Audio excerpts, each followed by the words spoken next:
Good afternoon, and welcome to the second concurrent session of the day, Listening, Communication, and Compassion, Teachers as Intercessors for Historically Marginalized Students Emerging from the COVID-19 Pandemic. Our presenters today are Jamie Parmes and Lisa Tucker, faculty members at Raritan Valley Community College. If you have any questions for the presenters during the session, please feel free to enter those into the Q&A section at the bottom of the Zoom screen, and we'll address them at the end of the talk. And on that note, I will hand it over to our presenters. All right, thank you so much. We're so delighted and happy to be here, and I'm honored to be presenting with my colleague. So I'm just making sure we have our PowerPoint set up here, and I'll go ahead and share my screen.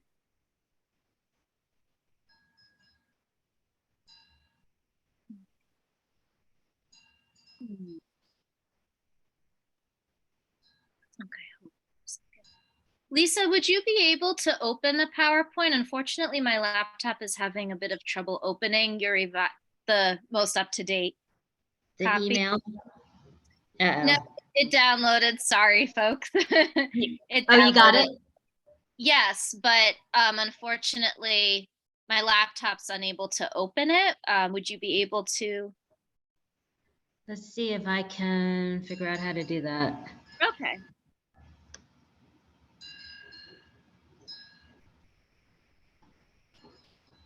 Let's see, the most recent one. Dynamos.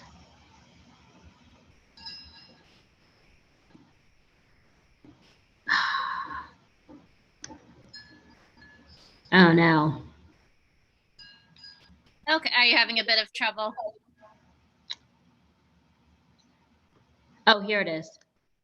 Okay.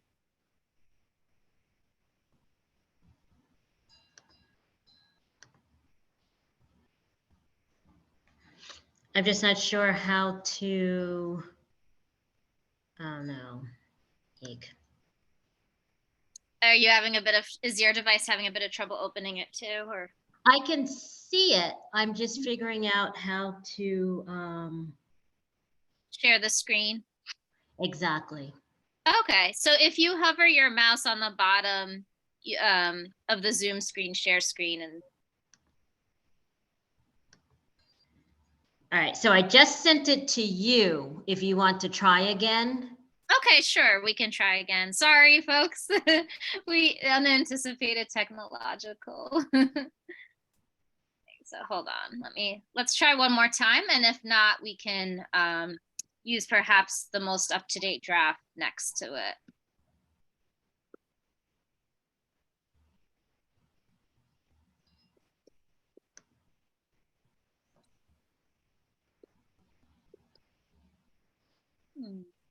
Oh.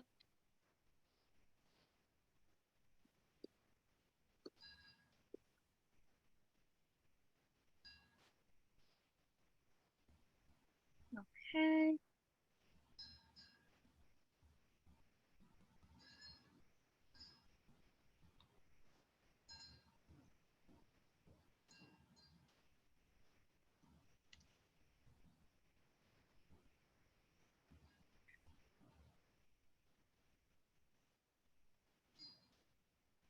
Says bbrowser. Brianna wrote bbrowser at hawkslearning.com if need be. Okay, so let's see. I'm opening up your message, and hopefully we can get it up and running within a few seconds. Okay.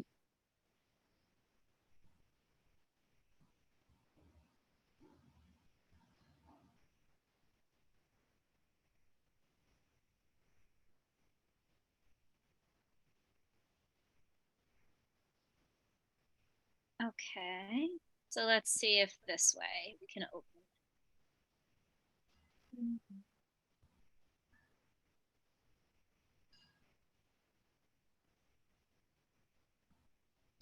Okay, it's loading.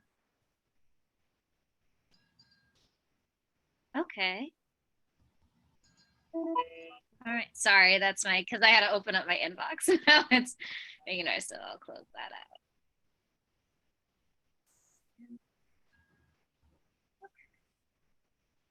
So let's see, slideshow.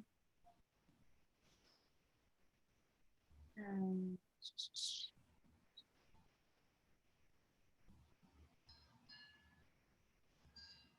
okay, I'm just trying to get it into slideshow. And then, okay. So it looks like I won't be able to get it full screen, but we will be able to present. Okay, all right, here we go. Thank you for offering to help. I really appreciate it, Brianna. Okay. All right, so Lisa, would you still prefer I share my screen just before we start? Yeah, I mean, you can definitely put the PowerPoint up so we can all see it. Okay, sure. All right. So here we go. Great. All right. Thanks for your patience, folks. Really appreciate it. Okay, so unfortunately, I wasn't able to have, again, the slide be on full screen because it's unfortunately the file's unable to let me share it. It's just view only. So we're just going to go to Plan B and make this work. So we are delighted to be here to present Listening, Communication, and Compassion, Teachers as Intercessors for Historically Marginalized Students Emerging from the COVID-19 Pandemic. And we give part of credit of this title to our colleague, Evan Walter. He had coined the term intercessors for historically marginalized students, teachers specifically, as a way of helping students and really advocating for them. So I'm here again with my colleague, Lisa Tucker, and we're from Meriden Valley Community College in Branchburg. And once again, we thank you so much for your patience as we got set up here. So our agenda, we're going to talk about some statistics, specifically from COVID-19 and how that relates to our passion and our motivation and our mission to help retain students, but specifically coming from historically marginalized populations. We're going to talk about some approaches that we've done in the classroom, specifically not just listening, like visual and multimodal images, but also communication via some poetry. And also really developing the skill of compassion, fiction and nonfiction readings, and how you can hopefully do that in your classroom. And then, of course, we'll have Q&A at the end. Okay, so Lisa, you can feel free to take it away. Yes. So hello, everyone. Thank you for attending. Thank you for allowing us to present. All right, so the first part of the agenda, I'm going to give an overview of just a little something about the COVID-19 pandemic statistics. And then the second part, I'm going to give an overview of a faculty interest group that we have on our campus, which is housed in the Center for Teaching and Learning and Scholarship. All right, so with COVID-19, with every, with students from K through 13 through graduate school, I mean, everyone was impacted, and it was like a, kind of negatively, there were some positives. It was time, maybe like downtime, but some of the negatives were that enrollment was down, graduation rates were down. And so what I have here on this slide is just showing that according to Dr. Alex Camaradella, with the Georgia Budget and Policy Institute, 23.5% of Black male students were directly impacted by the COVID-19 pandemic, and it was that percentage that enrollment fell. That's in contrast to, or in juxtaposition to, Asian, Hispanic, and white students, where overall it was 10%. A 10% drop. For Black males, it was 23.5% drop. Again, that's according to Camaradella. There are other studies that show that there was a 15% enrollment drop. Any way that we look at it, African-American males were directly affected. A lot of them were unable to maintain their enrollment or their matriculation at the university or the college or the community college. Because of finances and because of health issues. There were actually a lot of deaths that took place among African-American males. And then with some of our stats in 2019, Unfortunately, we had 34% of African American students in good standing, just 34%. 2022, we had 222 males. That was certainly a drop a drop of about half the students. First term success rates, 2017, 50%, 2018, 36%. This is success rates, first year term success rates for African American males. 2019, 46%, 2020, 37%, 2021, a slight increase, 42%. So it was always teetering at 50% and below, all right? So with that as a context, I'll go to the next slide.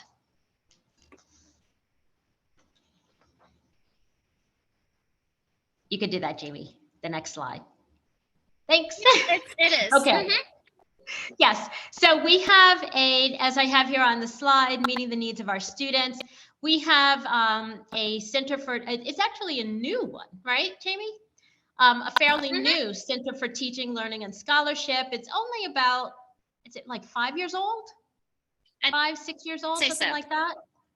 And we've accomplished a lot because we were basically told right from the beginning that we didn't really have a budget for the Center for Teaching and Learning. And so there were a number of faculty who stepped up as conveners and decided to start a faculty interest group, which we call a FIG. The faculty interest group that I developed is the Alfred W. Tatum African American male students faculty interest group. Its mission, as I have here on the slide, is to identify classroom best practices that are inclusive of African American males. And Alfred Tatum is a literacy development educator, and he's Dean of the College of Education and Director of the University of Illinois at Chicago, a reading clinic. And he believes that the materials that we use for students should actually serve as models, to help as models.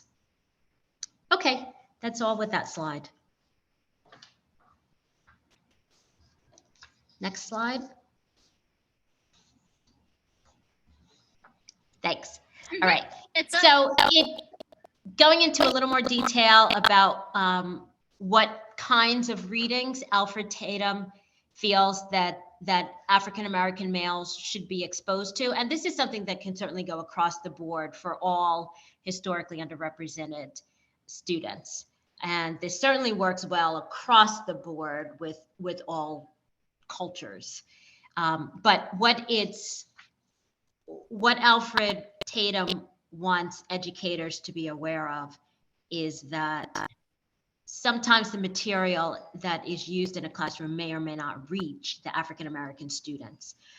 Some students certainly might connect, but something like the immigrant experience is actually different from someone who is African-American, someone who is born in America, has always lived in America. And so, again, Alfred Tatum's ideas are like, what are some ways that we might be able to reach a group that is a group that is a different identification, similar to maybe the Native American, someone who is American, has always lived in the country. And that just the issues of race, and that the needs are unique, the needs are special, just as special as with any other student, but the needs he feels should include enabling identity text, as we have here on the slide. So that would be so it would be readings that are in that category, and that would be giving students an opportunity to read about a character who, it could be memoir, or it could be biography. So it could certainly be something that is like nonfiction, or it could be a fictional story. At any rate, it would be looking at a literary character or an actual figure who can serve as a model for that African-American male. So some examples might be something like the 2012 book, Discovering Wes Moore. And that's a text that we use at RVCC. Another one, 2018, that's by Westmore. Another one, I'm Still Here, Black Dignity, written in 2018 by Austin Channing Brown. Another one, Yummy, written in 2010 by Greg Neri. A second category, and you can see from the slide, there are 3 categories. The second category is making sure that African-American male and all of the students in the class are exposed to global issues text. That could be almost anything, but a few examples: Beloved by Toni Morrison, addressing slavery; Gravity's Rainbow, written in 1973 by Thomas Pynchon, addressing metaphysics; Pachinko, written in 2017 by Minjin Lee. That one is focusing on impoverished Korean immigrant families in Japan. All right. Now, this is, I just said that the African-American experience is not, is unique from an immigrant experience, for example. However, this is a separate category that Tatum has come up with.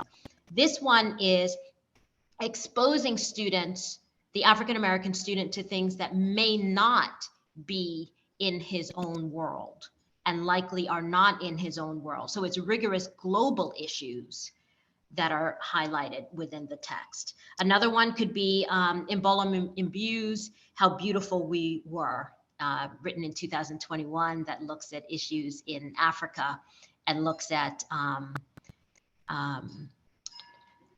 environmental issues. All right, so that book was focusing on, that's a fiction book, but it was focusing on exploitation of Africans in a fictionalized place. It could be Ghana, it could be elsewhere, but in a fictionalized place within the continent of Africa.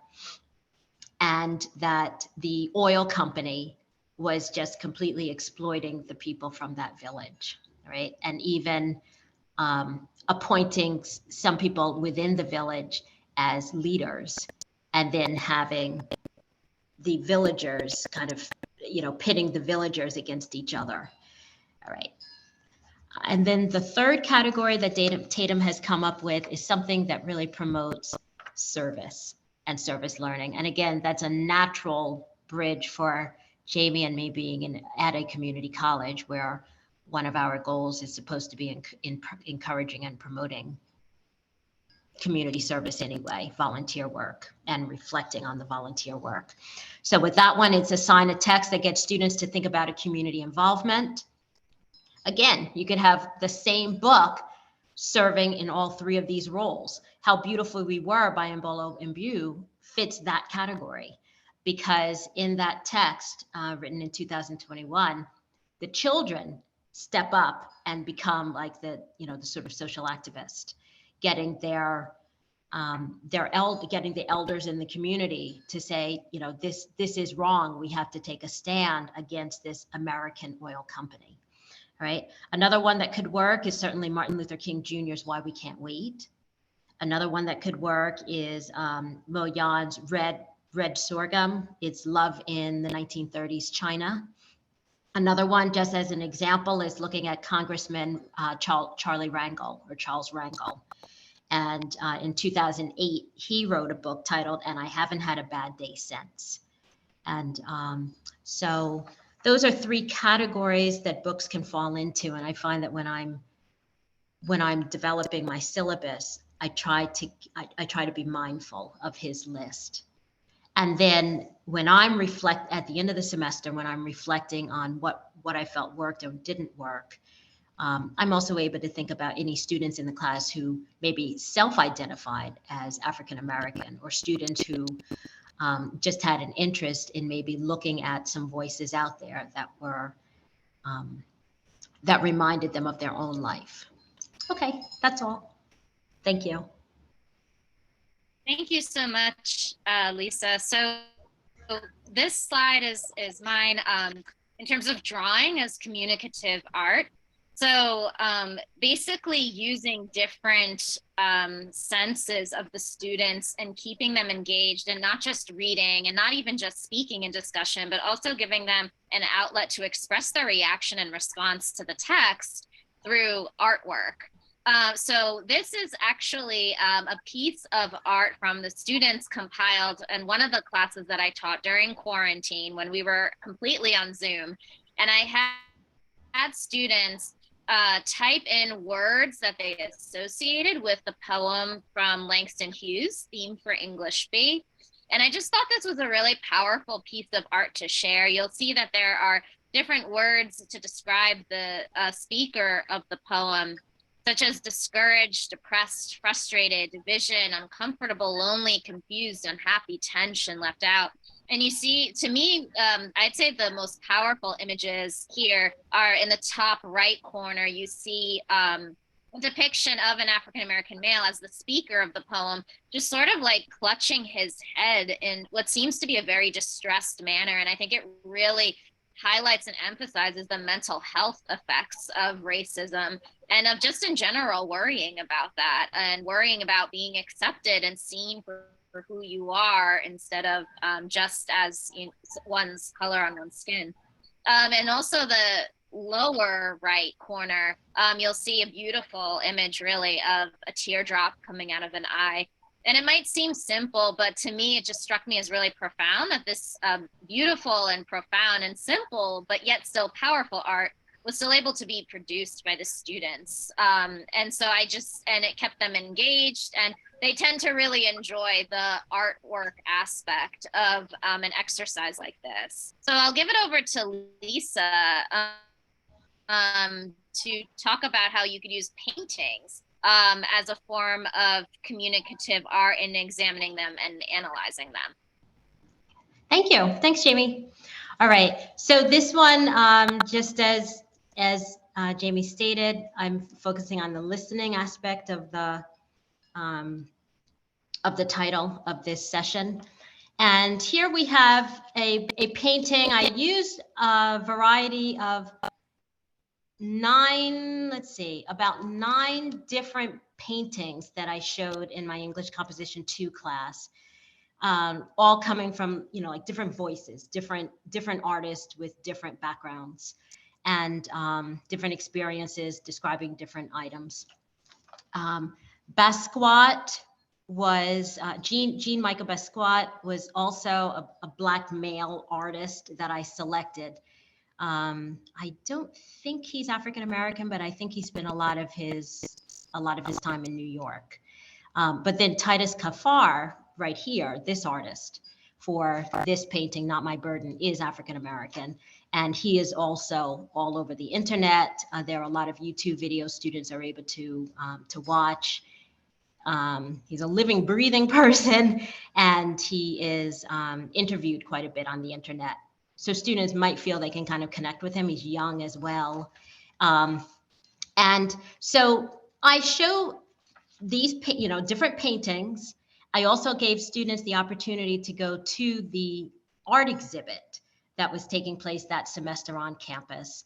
And so students had a total of about 15 paintings to 15 different artworks, multimedia artworks that they could work with. I have had semesters where I had a student who was where sight was unavailable, and the student needed to work with something that was multimodal and multimedia. So there was sound that student was able to work with. And there can also be touch, the tactile. A student might be given permission to interact and touch a sculpture. All right. So I would show the paintings. I would devote about each class about four paintings that we would discuss. And so within 3 class sessions, we could talk about we could cover about 12 paintings. And so this one, first I have students just say, what do you see? I ask them, what do you see in this? And that alone, I use that as a listening exercise. And I have the students try to really think about listening to each other. And the way that they respond to the painting or what they see in the painting, Not My Burden, and how they interpret this title, that alone exposes so much about their vantage point. So some of I did have, the first time that I used this painting, I did have about three students in the class, 3 or 4 students in the class who, males who would fit the category of historically underrepresented groups. All right, they were students of color. I also had about 2 females in that same class who would fit the category of historically underrepresented. How do I know this? Because at some point they self-identified through the different lessons, listening to each other, communicating with each other. And I wanted to be sensitive to that. I really put a lot of effort right from the start when I was developing the syllabus to factor in some of what Ladson Billings emphasizes about cultural responsive teaching, and I try to make sure that I include readings that fit the 3 categories that I mentioned, coming from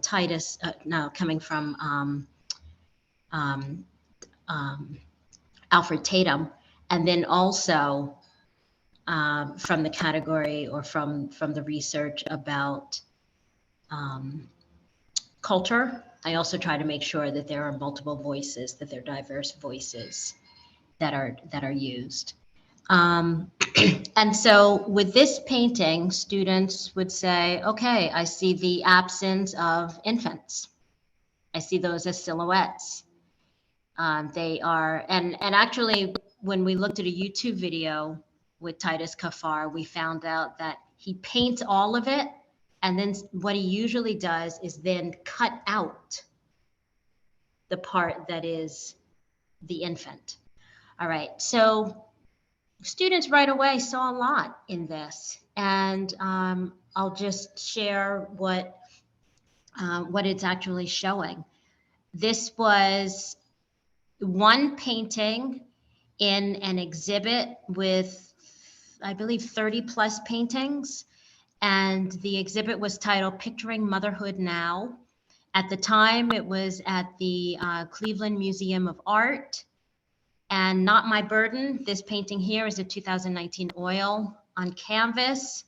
And what Kafar is showing is his sensitivity to women. So there are silhouetted children, and there's a floor lamp, wall decorated ferns, what appears to be ancient plants. And what he is bringing out is this idea of it's like 2 different ideas that we can see. One of them is thinking of historically of Black women, historically during slave times, women being separated from their children, or even if they were with their children and the male was separated from them, women might have to just sort of swallow what they saw. For example, in the cotton fields, there, some of these ideas are brought out by what's one of them? I can't think of her name right now, but with one of the slave text, nonfiction slave text, the way that slavery is described is that a lot of women would sometimes see maybe a slave master walking away with their daughter, and they would know what was going to happen to that daughter. They would know that the daughter was going to be exploited. They would know that the daughter was maybe going to be, physically abused, sexually abused, and there's nothing the mother could do about it. And so Titus Kafar is like capturing that, everything that is attached to motherhood during slave times, but then this is also looking at current times and this idea of like sometimes when the infant child, that African-American child, is like missing or absent, the news perhaps doesn't highlight it at all. It becomes, that person becomes like invisible, and there's some websites that are that focus on African-American children who are like kidnapped and children who are missing. And it tries to empower some of these mothers to do something, even if they don't have the funding to have like the media get involved, the local news or anything like that get involved. So that's what he's capturing. All right. And so it really does become like a listening exercise in culture and everything, and what students know about history.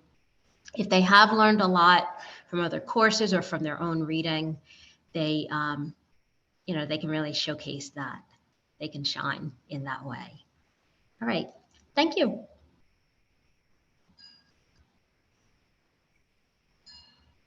All right, so I do want to be mindful of the time because I realize we have 4 minutes left of our presentation before leaving at least a 10-minute Q&A for our audience. So I'm going to just briefly hit some points up on my side. And Lisa, thank you so much for that beautiful analysis. I was telling her before we came on how impactful that painting was. So that was wonderful. Okay, I see here that we have perhaps a Q&A. I would love to have the title list of the books that were mentioned in this presentation on this idea of including text. Yes, absolutely, for sure. Thank you so much. Okay, let me see if I can. Oh no, how do I get rid of this now? Let's see. I shouldn't have opened it. You can go right to the next slide. This one is just showing a visual of a number of like Black voices that might be included in a course. And this was something I was reminded of because I had diverse authors, but I didn't necessarily have any authors who were African American, and I didn't necessarily have any authors who were African American, Black, African American males. And so, so once I began to consciously think about that and try to think of text again that fit the 3 categories of Alfred Tatum suggests, then I wasn't only working hard, I was working smart. Okay, you can go to the next slide. Yes, I'm going to stop my share for a second because I want to just X out the Q&A. That was barging in on that. I apologize. Okay, here we go. So yes, just to close that. So yeah, there's this infographic really of different Black artists, and I think it was wonderful. And yes, we can definitely provide a list at an earliest opportunity. We'll give our email at the end. And again, just being mindful of the time, I'm gonna keep moving here. So a sample list of works, this might be helpful to jot down, but again, we can certainly provide a list for you to look at your convenience. 2 poems by Langston Hughes. So these are works that I've had success with students in the classroom. King's Letter from Birmingham Jail, Etheridge Knight, Hard Rock Returns to Prison, Claude McKay, Home to Harlem. I actually read that as a student in my co-presenter Lisa's class. So I was privileged to have her not only as a professor when I went to the community college as a student, but now I have her as a colleague, and it's wonderful. And these last 3, we were the same age. I'm not old at all. So these last 3 works here, Mora, Okita, and Rodriguez, they are not, they don't identify as Black, but they do identify as other different, so Hispanic or Asian, or perhaps a mix of both. So this could definitely be a starting point for other groups, other historically marginalized groups that you perhaps want to focus on in the classroom. So again, just keeping moving, we have a sample list of activities here. You could do book discussions, you could do film screenings, invite students to create their own art, offer extra credit towards their participation grades when they attend events on campus, go to local museums, raise awareness about community service opportunities, and yeah, in general, participate in workshops. So just get them connected to the community and engage all of their senses, really.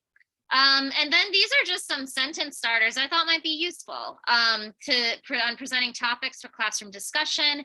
establish some student conduct rules, because these topics can, be sensitive ones, and they can spark some strong emotions, and you want to be able to control the temperature of the classroom.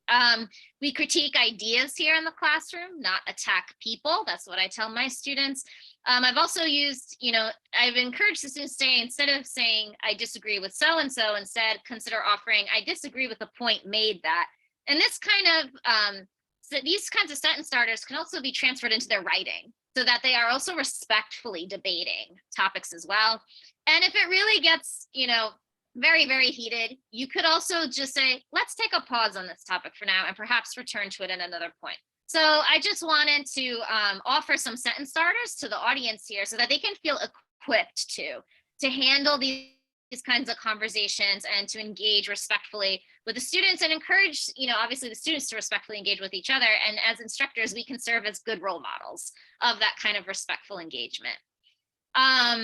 So if you don't mind, Lisa, I'm just gonna jump on in here with the summary so that we do get some minutes for Q&A.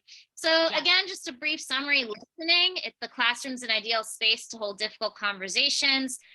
We have people even from countries who are at war with each other, and we need to be able to be aware of different histories, cultures, and identities. And I'm sure you already know that, but these works could really emphasize that.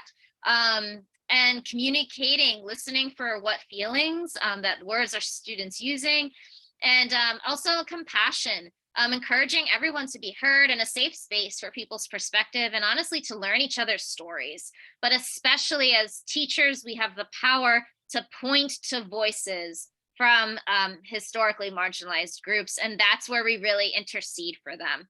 And we hope that the strategies and best practices and artwork and list of works could help equip you to point to those voices effectively. So we thank you so much again.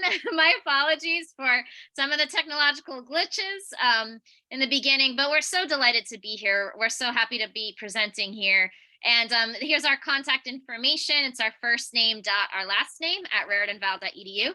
And yes, we will now be happy to take questions. So I think now is probably a safe time for me to open the Q&A without it disturbing too much of my slide here. So yep. Mm-hmm. Thank you both so much for presenting. That was awesome. We do have a couple of comments and a couple of questions. Sylvia said that they would like to read the Richard Rodriguez essay. And Elizabeth said, thank you so much. They enjoyed your presentation. But the question is, have you ever seen the book called Spirited Minds, edited by Archie Givens? It's a wonderful annotated bibliography of African-American books for young Black men. It's a little dated now, but it's a great beginning. And that was shared by Kay Walter. Yeah, I personally have not heard of it, but I'm going to write it down in my note app right now because that sounds wonderful, really. Lisa, I don't know if you could speak to, if you've ever heard of that book? Let me see. I am Googling it now. Spirited Minds. No, yeah, S.M. Bennett. I wrote it down. I will check it out. I'm sure that there's overlap with other, Samantha Chamberlain.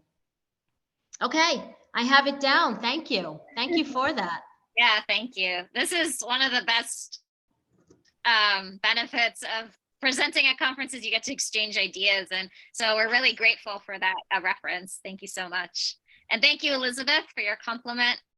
I'm so happy you enjoyed our presentation. And a brief, I'm sorry. I'm sorry. I thought you were pausing. I'm so sorry. We do have one other question. Yes. What feedback have you gotten from your students regarding the option to use art as an expression in your courses? How have they reacted to the activities and assignments that you all have given? Yeah, I know very well, overwhelmingly very well.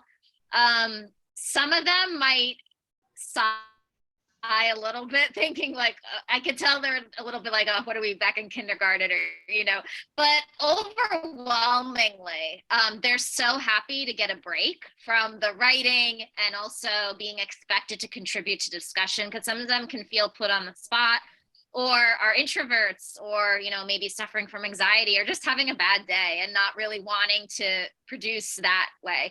So I found that when they're given and I just bring what I have from home, like colored pencils, crayons, some blank white pieces of paper, and pencils and whatnot. And I found that they really like it. And I think we need to encourage our students to express themselves and just to get it out, whatever it is that they're feeling, whatever it is that they are responding to the text in different ways. And I think it keeps them engaged. So, yes, and it's really just, honestly, the directions can be very simple.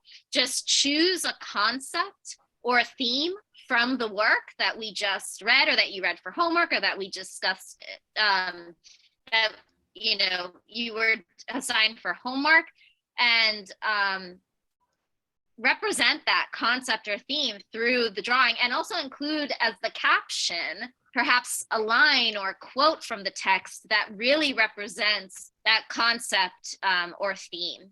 So I found that feedback is overwhelmingly positive. Yeah. So I strongly recommend it. I'll take it too. As I said, Tatum is not trying to say that the only readings should be readings by should be like authors that are African American, or that the authors have to be African American male, or anything like that. With this fig, I'm adding in the African American male voice, because I find that so many times it's just not there on a syllabus. Or someone who is still living, and someone who is maybe young, that the student might be able to connect with, that it's just not there. And we already, our school is already, has the issue with the, achievement gap. And so the African American male population is something that we're really focused on. But I was going to give it as an example that, just as Jamie mentioned, I also have had a lot of success with it. And that's why I felt very comfortable with sharing this at a conference. With Jean Michael Best Squad, for example, students are able to look at a topic like police brutality. With Salvador Dali, they're able to look at something like Spain. They're able to look at something like A Traumatized World. They're able to look at a little bit of humor. But students also, like this semester, they have an opportunity to write about a painting that is with Norman Rockwell. And with that, they can look at art that's about politics, the Dewey versus Truman painting. They can look at art with humor. They can look at art about the American dream. So it's like using the art. We could think of it as like, it's bringing back first grade and second grade. But it's like, if we're selective with the kind of art and, intentional with the variety that we give, and we're thinking ahead of time of what some themes are that students can extract from that art. It's interdisciplinary, in that a student could be writing about it, which is the literature or the English. They're also using art, which is introducing a new discipline, and then the artwork might be something might be a STEM topic. So then they're also bringing in like the science or the math. Okay. Yeah, and you can even have a show, and you can even have a little bit of a show and tell at the end too. And they clap for each other, encourage each other, they share their art. So yeah, I just wanted to slip that in, that it can be expanded for that. So sorry, Jennifer.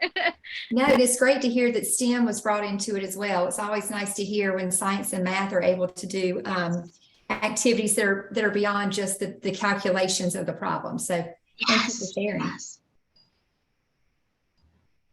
It looks like I think we might have another question, but I also know it's getting close to the 45-minute mark, and I want to respect everyone's time. So I guess I'm wondering if we should perhaps pause here. For those of you who do have questions, or have additional questions, or questions we didn't get to, or would like resources, you can please feel free to email us. That way we can have your questions answered and email you the resources or list of works if you're interested. And we'll get that to you as soon as possible. So I'll leave it up to Jennifer if she would like us to answer Gloria's question now, or Gloria can email us and we'd be happy to answer it there. I'll send her a message and ask her to email you. That sounds great. Thank you. Okay, awesome then. So I'll stop my share then because it's 1:45, and yes, thank you so much again. We're delighted to be here. Sorry, it was a little bit of a bumpy start, but we're so happy that we were still able to pull it through. So thank you so much. Yes, thank you so much. There's a lot of valuable information and insights, and especially those resources are going to be really helpful, I think, for a lot of our attendees today. So thank you so much for your presentation. Thank you. Everybody, the next concurrent session is going to begin at 2 p.m. Eastern. You can view the chat for the session meeting links or access the conference website for the complete list of concurrent sessions and their descriptions. While accessing the conference website, don't forget to swing by the virtual exhibit hall to say hello to the Hawks team. While there, you can view a quick 5-minute demonstration, request your t-shirt, and be entered to win a $50 hourly giveaway. Also, in the spirit of St. Patrick's Day, you'll find a few golden coins throughout the conference website. So click on those coins to be entered into an additional raffle, and we will see you at the next session. Okay, thank you. Thank you. Thank you. Thank you, Jennifer.